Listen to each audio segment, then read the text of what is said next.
Welcome to McGrawesome Sauce, the podcast all about helping entrepreneurs level up and become awesome. Each week, I bring you actionable advice to help both you and your business grow.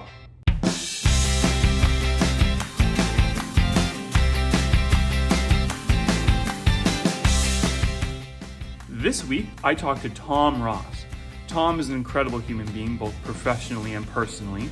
He's the founder and CEO of DesignCuts, the world's largest online curation of graphic design resources. He's the host of some really great podcasts himself, like The Honest Entrepreneur Show and Biz Buds. He's also helped coach and mentor countless creative professionals worldwide to help scale their business. In this episode, we talked about some of the less glamorous things about entrepreneurship, the stuff nobody really wants to talk about, and how injecting a self-care routine into your workflow is a great long-term plan. So let's dive in with Tom Ross. Tom, thank you for joining me today. It's a real pleasure to have you. I know how valuable your time is, so I really appreciate you coming on and talking to me. Of course, mate. There's no way I would say no to this. I appreciate you having me on.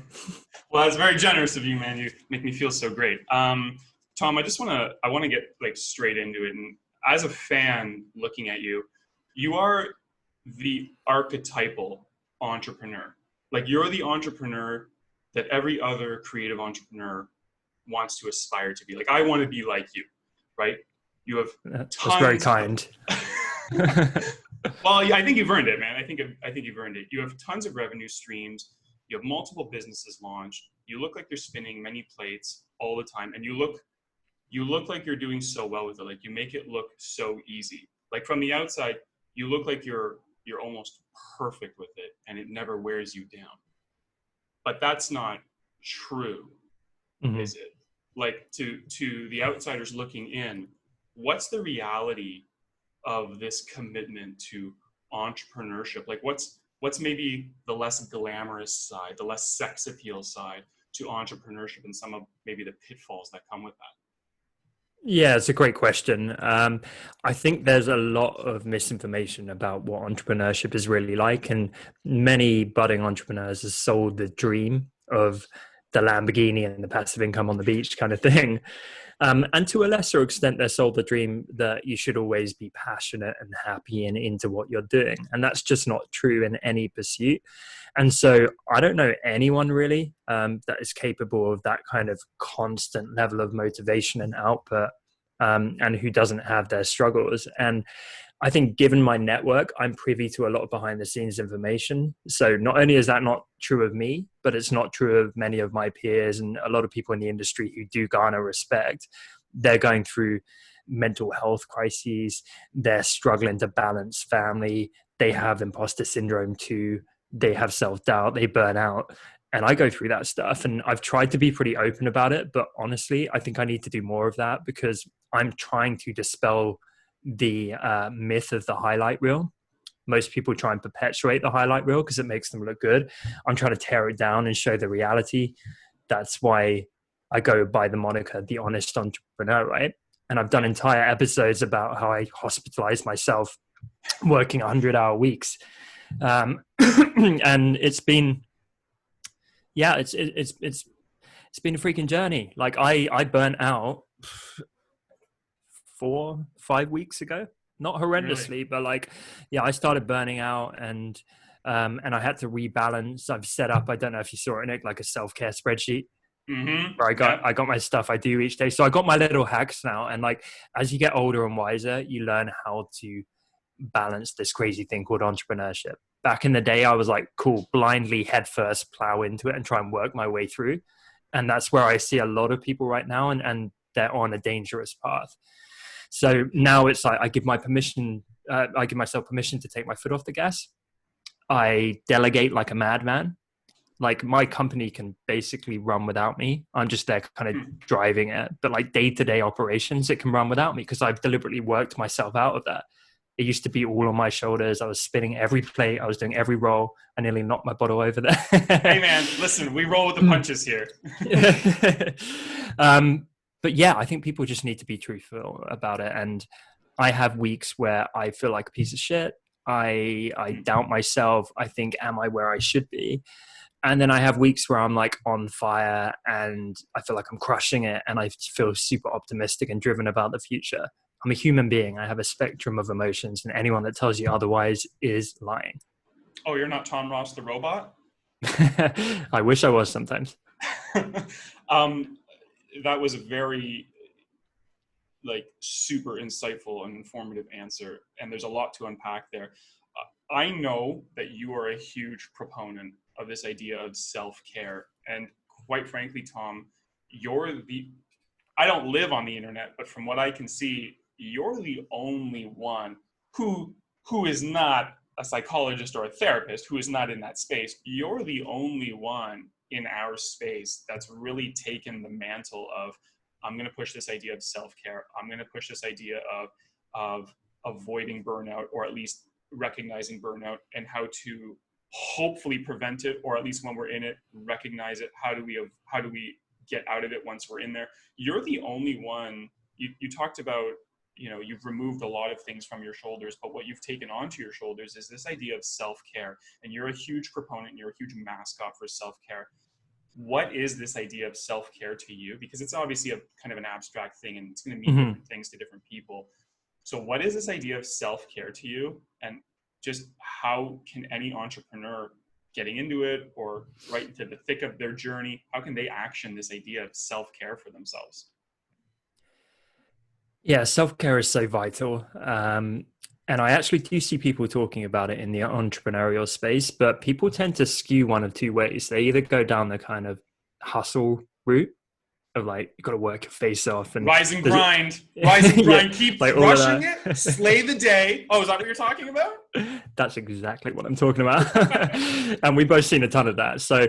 you get that. And on the other hand, you do get people that are all about self-care, and everything they push out is like meditation and like healing crystals and, sleep and all that kind of stuff. And I'm here for both of those things, to be honest. I like to operate in the middle. I often say the truth is somewhere in the middle, because truthfully, you have to work pretty damn hard to build something meaningful, in my opinion. But equally, you shouldn't neglect self-care, and that's super important too. And extremes are where the danger happens. Like if I sat around meditating all day, I probably wouldn't be able to meet my ambitions. And equally, if I neglect self-care and just work my face off, well, I'm going to burn out.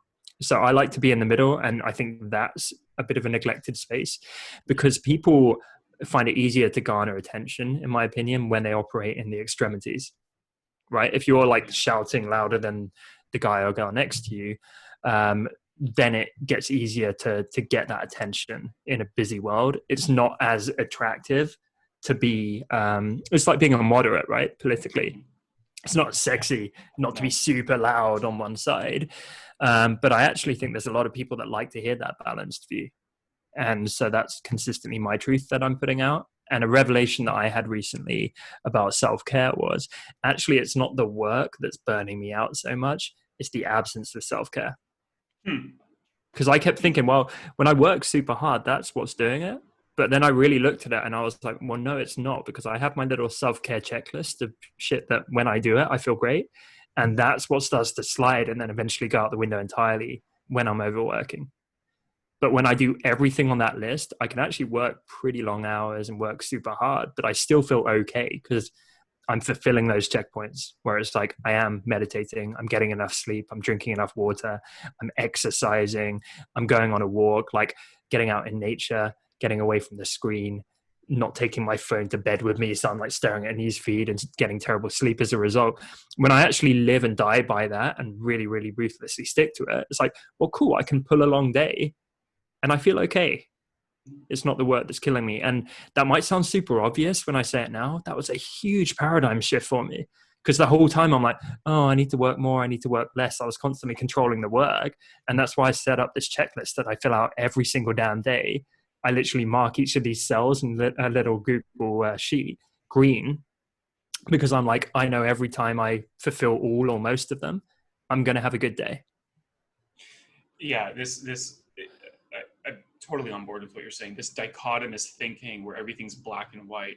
It's like you said, it's in the political sphere, you're either super alt left or super alt right, and somewhere in the middle is wrong. You're a centrist, and the fact that you or look you're a at that, fence sitter, right? yeah, like you something can't like make that. a decision. You're indecisive. That's not sexy. There's no sex appeal to that. Whether you're right or wrong, whether you agree with the left or you agree with the right, and this isn't a political podcast.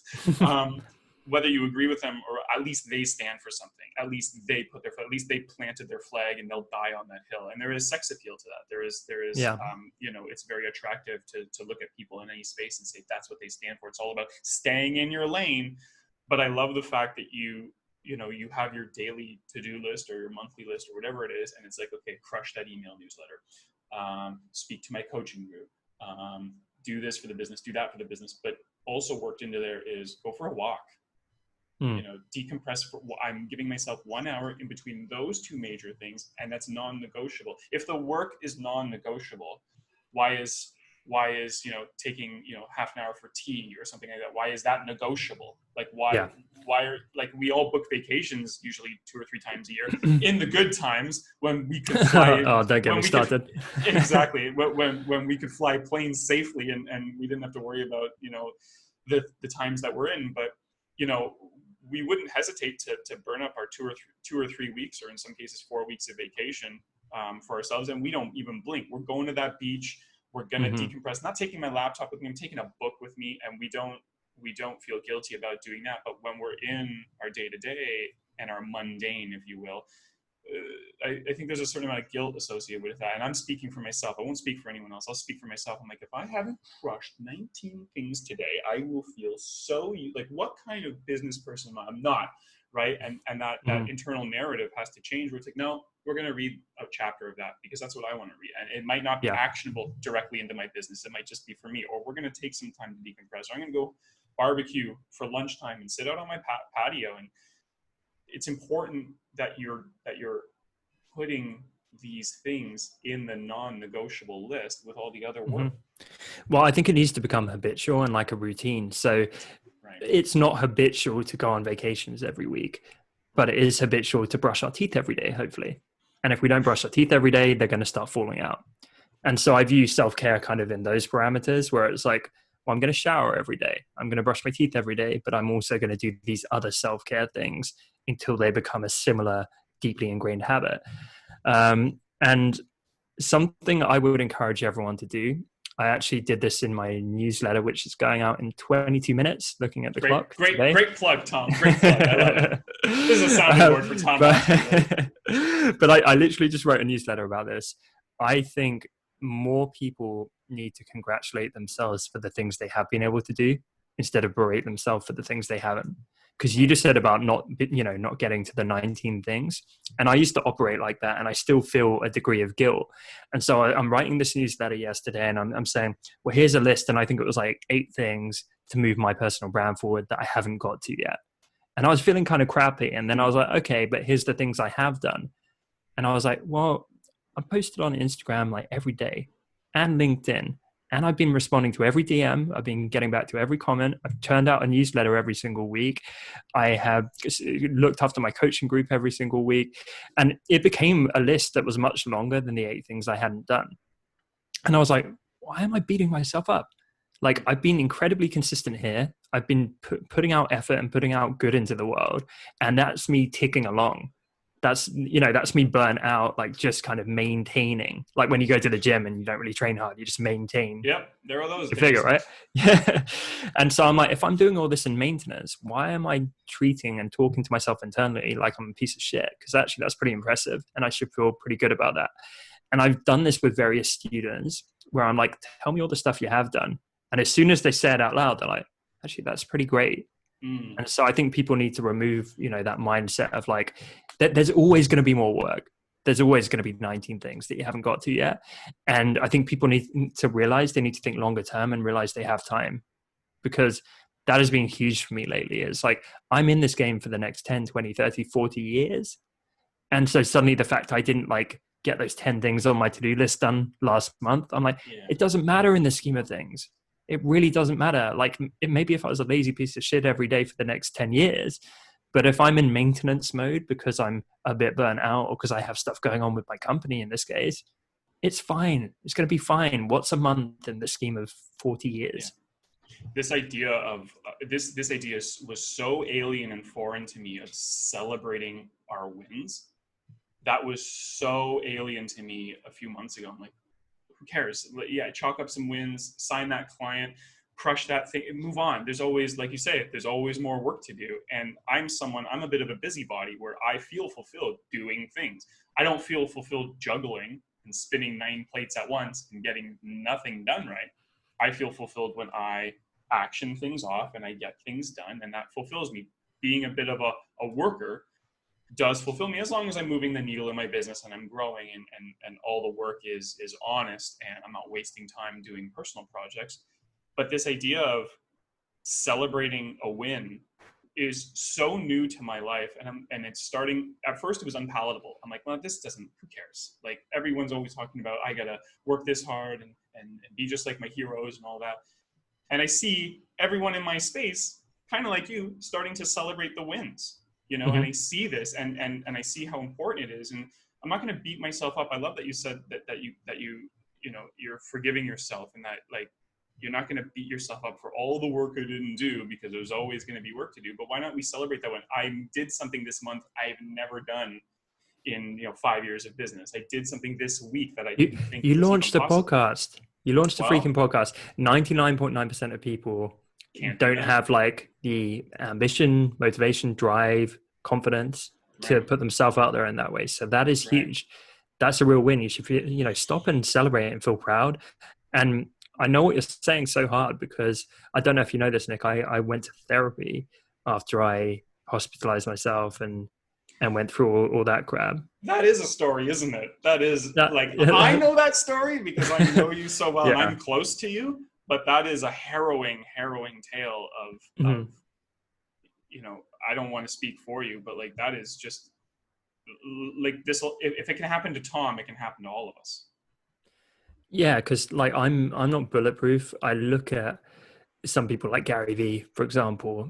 He, like, what you have to realize is everyone has a different constitution, and you have to play within your own parameters and potential. So I used to talk about this a lot, where I was saying, I'm not going to try and be the world's strongest man, because I'm genetically not gifted enough to do that. I'm not going to be Join the Usain club. Bolt. I'm not going to be the fastest man in the world, nor are you, Nick, right? And so maybe people like Gary Vee, they are the biggest workers, hustlers, whatever you want to call it, in the world. They can survive on a little less sleep. They can pull longer hours, and genetically they have the stomach for it. Mm-hmm. Whereas for most of us, we'd fall over. And that's fine. That doesn't mean that we suck. I'm not beating myself up that I'm not out lifting like, Eddie Hall in the gym. I'm not like, oh, I must be a piece of shit because I'm not that good. Mm-hmm. Maybe it's like, well, actually, I celebrate the fact I can bench press my own body weight, to use that example. And that's, better than average. Like, so I should feel proud about that, not this ridiculous guilt that I'm not the best in the world at something. It's like, it's ludicrous. I think there's something to be said about celebrating the wins in your own space. Like, I go to the gym because the gym's always such a great example. It has so many parallels to the design industry. I go to the gym for me. I want to push my body to the limit. Well, when the gyms were open here in Toronto, they're still friggin' closed. But I went to the gym to push some physical limits, like to break some of my own barriers. I'm the smallest guy in any gym I walk into, and I don't worry about any of them. I can't possibly compare myself to a guy who's clearly like just 3 people and has been doing this for 20 years. I'm not going to touch him, but it's much easier for me to celebrate wins in my own space. Okay, I can celebrate some personal breakthroughs in the gym, but I'm not going to beat myself up over the fact that that guy's way bigger than me because he's been bodybuilding for 20 years. It's not a fair comparison. Mm-hmm. And I'm not trying to suggest, we should, if you're a designer, compare yourself to all the other designers, because that's also brutal. That's also toxic thinking. I think it's far more important, and this is a lesson I've had to learn hard in the last little while, but I'm glad I've learned it. I'm now in the habit, and you talked about forming habits, I'm now in the habit of comparing myself to myself 2 years ago, 5 years ago. And when I look at Nick from, what year is it? If I look at Nick from 2015 to 2020, it's night and day. Crazy, right? I talk about this a lot. So zooming out is so powerful. And the more you zoom out, generally the healthier your perspective and the happier you feel. The more you zoom in on the minutia, the more anxious you feel. So to give you an example, I used to do this where I would almost be live refreshing our sales for my company. Wow. And I'd be watching it and be like, oh, there's more, like, and it would be such a colossal time waste, but I'd just be kind of micro watching everything all the time. How's everything doing? Oh my God, like we had a bad hour. Holy crap. Like, or like we had a bad day. Maybe we're going to go out of business. Oh my God, this month wasn't so good. Now, like I look at those figures so much less. And if we have a bad month, which, touch wood, hasn't happened in a while, but like when that happens, it's like, yeah, it's fine. Because you just zoom out and you see the trend over 7 years. In the case of my company, I'm like, it's all good. Like, it's like I say, just zoom out. And that's not just like your revenue or your company, that's your life. Right. Zoom out and, like you say, 5 years, that puts shit in perspective. 5 years ago, like I would crush Tom 5 years ago. It's hard to believe you, because I've only known you for a short time. I've known you for about 3 or 4 months personally. Mm-hmm. And it's hard to see a Tom Ross refreshing his sales page. That's like what I used to do just like 6 months ago. Like I'd put a post out, refresh it, and I'd see all the likes come in. And that's a useless waste of my time. There couldn't be a less constructive use of my time than refreshing. Who cares how many followers or likes you have? It's hard for me to even visualize in my head that's how you would spend even 1 minute of your time, knowing who you are now. Me knowing you now today, there's no way, like you just said, you would crush Tom from 5 years ago. There's no way I can even see you remotely spending an ounce of your time like that. But that is the miraculous thing about when you're in a self-improvement mindset, is how quickly it can happen. Because I don't know what it is now, maybe 2 years, 3 years, like not very long, where I started doing videos on my Instagram. Mm-hmm. And I've told the story before, how I sat on my bed for an hour to get a 30-second video. And I was so nervous and exhausted and like sweating by the end, because it took me 100 takes. And I'd do a take and I'd delete it. Oh, that's terrible. And I'd film it again. Oh, that's terrible. Until eventually I put out a 30-second video that no one cared about. But I was having all the thoughts of like, what would my friends and my colleagues and my coworkers and people I went to school with, they're going to judge me. Like that is so ludicrous. And that seems so far removed from where I'm at now, where I can just shove a camera in my face right now and go live to the world and not give a crap, or give a webinar in front of like 2,000 people pretty recently. Don't care. Feel way more comfortable getting up on stage, can do stuff like this without batting an eyelid and just be myself. So comfortable now doing it. Just 2 or 3 years ago, that was the most terrifying thing in the world to me, which most people who know me now probably wouldn't believe. But that's how quick it can transpire when you're in a mindset of being willing to push outside your comfort zone and work on yourself and do these things. Like a couple of years, you can be a different person. Mm-hmm. And I feel like somehow the internet is like, helping that process. If you really lean into it, I feel like some of the shit that goes down in 2 years now would have taken a person 20 years before. Yeah. Because they'd be in their own private bubble. They wouldn't be able to kind of, learn and compare and consume and riff off others in the same kind of way. Yeah. I mean, just to give yourself that forgiveness and that kind of breath, just to realize how far you've come and not beat yourself up for some past failures, but also look to the future at how bright it is, because the habits you've put in place. Like you said, 2 or 3 years ago, quick video was hard. Now it's easy, and so many more things will be easy too. You'll still go into some. Yeah. So many. Like you could have done nothing with your life until the instant you listen to this episode, and you have time to just change everything up. 7 years ago, I hadn't properly managed a team. Now I've hired dozens and dozens, maybe 100 people over the years. I now teach other people how to delegate and scale, because it's not scary to me, but it is to them. That was only 7 years ago. 4 years ago, I'd never podcasted. And now I've done hundreds of episodes there. 2-3 years ago, I hadn't done video properly. Now I'm doing live video all the time. Like whatever comes next, and there's a bunch of stuff I haven't even got to yet that I'm going to lean into uncomfortably and get comfortable with that. But like so much has happened in 2, 4, 7 years. It's like for anyone listening right now, what is something you want to do and just like properly lean into it? And in 2 years, you could surprise yourself. You could be like someone that you look up to right now. On that note, what is next for Tom Ross and your personal brand? Scale. Can you reveal it? Is it all some top secret thing? Nothing's top secret with me, Nick. You know that. Oh, I know I'm that. an open book. I know that. So honestly, like I'm still crazy busy with my company because we're scaling at the minute. So that's still the majority of my focus. But personal brand wise, we've just started work on my website. That is going to become this enormous repository where I'm going to put every piece of content I've ever done, which is like hundreds and hundreds and hundreds of pieces. It's going to be transcribed. It's going to be searchable. It's going to be categorized. I want a place where people can come to my platform and type in delegating and be like, here's 4 podcast episodes, 3 long form articles, and 8 pieces of micro content that are going to give you everything you need. Because I feel like still so many people come to me and it's like, they're asking me stuff. I'm like, I have stuff on that, but like, even I don't know how to find it easily. I have to go sifting through the archives. No one has time for that. So I want to build out this gigantic platform. I want to find ways just to scale good. To be perfectly honest, I know that sounds quite vague, but like that is what drives me. So I'm building out a lot of infrastructure right now. I'm in a build mode, not a grow mode. So I'm setting up all the systems behind the scenes.